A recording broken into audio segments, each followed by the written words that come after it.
Kalaulah anak itu diminta untuk nyanyi, itu jangan sampai mengorbankan sesuatu yang prioritas baginya. Misalnya sekolahnya, ibadahnya utamanya. Ada kadang-kadang sampai lupa ibadahnya, dari mulai dandan itu aja nggak bisa wudhu karena nabrak jam sholat yang sudah di make up misalnya.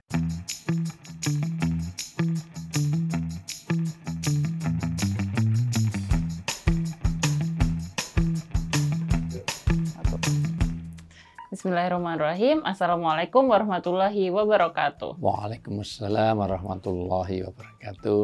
Oke, alhamdulillah kita kembali lagi di Femcast Family Podcast. Aku tanyain ya. Gue jawab ya, Nak. Oke. Seperti biasa, kita mau ngobrol-ngobrol dan mungkin menjawab dan mungkin memberi sedikit solusi untuk teman-teman yang udah kirim pertanyaannya dan masalah-masalahnya lewat IG-nya Ayah di @ustadzujayanto.official. Kali ini karena saking banyak pertanyaan, kadang tuh ada pertanyaan yang nggak bisa masuk ke tema tertentu gitu. Jadi yang penting al ilmu miftahu soal. Ilmu itu kuncinya ada pada pertanyaan.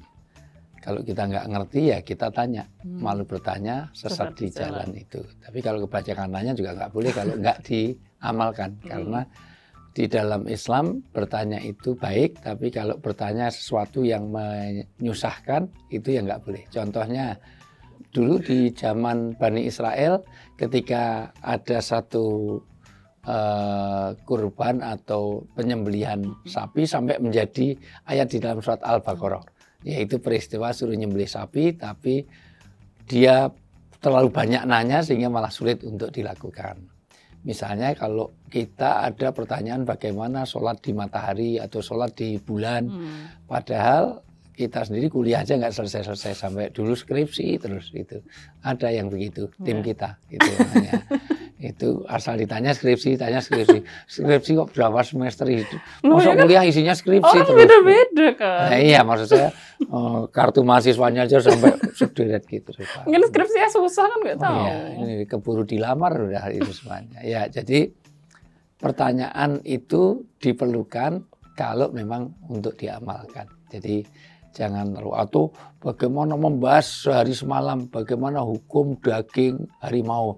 Padahal selama hidup kapan kita ketemu harimau? Misalnya kan nggak terlalu penting untuk itu. Oke, sekarang yang masuk apa? Oke, jadi ini sekarang kategorinya adalah lika-liku dari netizen. Jadi apapun masalahnya kita coba jawab di sini. Iya, betul. Netizen maha benar kadang-kadang. Iya. Semuanya kalau udah ada netizen seolah-olah itu sumber kebenaran. Ya. Tapi ini netizen yang bertanya bukan yang berkomentar. Oke. Kita langsung ke pertanyaan. Silakan. Assalamualaikum Ustadz.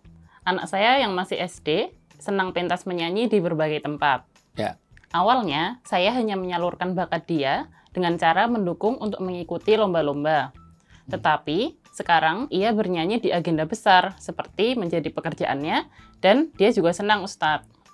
Nah, apakah dalam Islam itu diperbolehkan untuk mempekerjakan anak seperti ini Ustadz? Ya, pertama menyanyi sendiri itu sesuatu yang diperbolehkan asal tidak melanggar syariat. Karena ada nyanyian yang nggak boleh.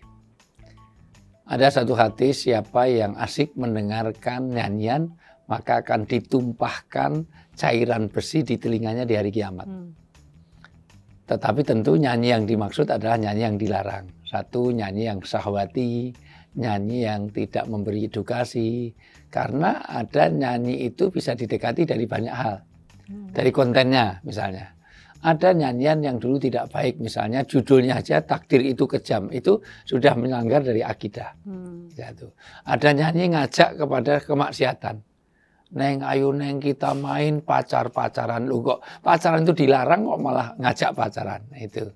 Atau tidak tepat nyanyi tentang apa tapi dinyanyikan oleh anak kecil kan nggak pas juga itu. Jadi tema-tema yang nggak pas. Atau cara membawakannya. Tidak boleh megal-megol dengan ngebor, ngecor, kayang, geledak begitu rupa dalam kondisi itu mohon maaf itu selalu syahwati atau bisa kita audit lah. Karena memang nyanyi itu bagian dari seni. Kata Imam Ghazali, orang yang nggak punya jiwa seni itu kayak keledai. Keledai itu kurang ada seninya sama sekali. Beda dengan kuda. Kuda itu suaranya masih ada iramanya. Tapi kalau sudah keledai, itu kadang-kadang apalagi khimar, sejelek-jelek suara adalah suara khimar. Dibaca surat Luqman ayat 19. Itu. Bagaimana kamu bersuara, jadi karena sejelek-jelek suara adalah suara khimar. Khimar itu bersuara tanpa ada sebab, tahu-tahu bikin kaget orang aja.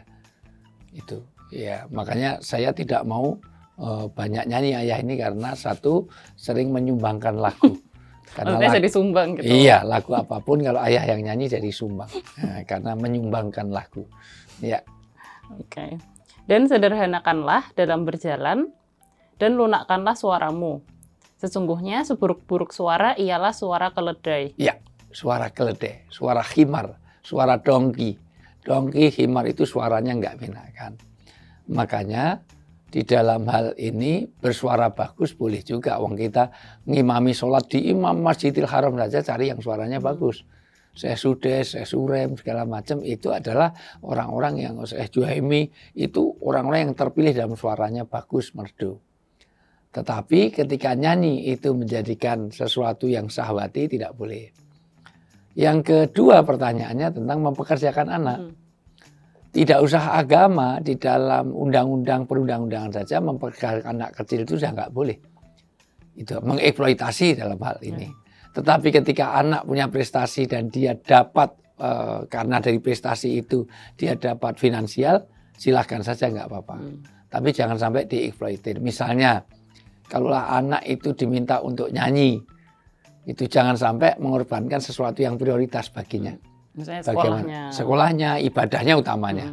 Ada kadang-kadang sampai lupa ibadahnya, dari mulai dandan itu aja nggak bisa wudhu karena nabrak jam sholat yang sudah di make up misalnya. Nah, maka tolong diperhatikan itu. Jangan sampai kita nanti hanya untuk mencari sesuatu yang akan kita tinggalkan, tetapi kita akan mengorbankan sesuatu yang akan kita bawa nanti dalam kematian. Jadi sekali lagi silahkan saja anak itu mau nyanyi, mau itu boleh saja, tapi jangan ada eksploitasi terhadap anak.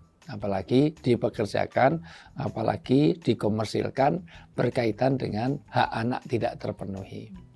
Ya. Dan mungkin tetap disesuaikan fitrah anaknya juga ya. Maksudnya kan anak kecil itu kan juga memang ya masih anak kecil gitu loh. Kadang-kadang kan dia ya kayak nggak mood lah atau misalnya iya, namanya juga anak kecil ya, tahu tempat, waktu, dan misalnya di tengah malam, pada pertunjukan tengah malam itu kan bukan jam untuk anak kecil misalnya. Tempatnya juga harus tempat yang jangan di diskotik, jangan di tempat-tempat itu ya. Misalnya 17 Agustus, oke lah di jam-jam itu misalnya, ya silahkan saja, nggak ada masalah. Yang penting tidak melanggar syariatnya tadi. Ya gitu. Oke. Pertanyaan berikutnya, izin bertanya Ustadz. Saya memiliki seorang istri yang senang berbisnis dari muda. Iya. Pengalaman memimpin bisnis satu dan yang lain ini membuat dia memiliki rasa kepemimpinan yang lebih. Bagus. Nah, dalam beberapa aspek, saya merasa dia itu mengatur-atur rumah tangga Ustadz. Nah, sebagai lelaki, kadang-kadang saya juga tertekan dengan karakteristik kita berdua yang cukup berbeda. Bagaimana saya bisa bertahan dengan kondisi ini, Ustadz? Sebetulnya senang kalau punya istri bisa ngatur itu, tetapi kalau mendominasi itu jadi masalah.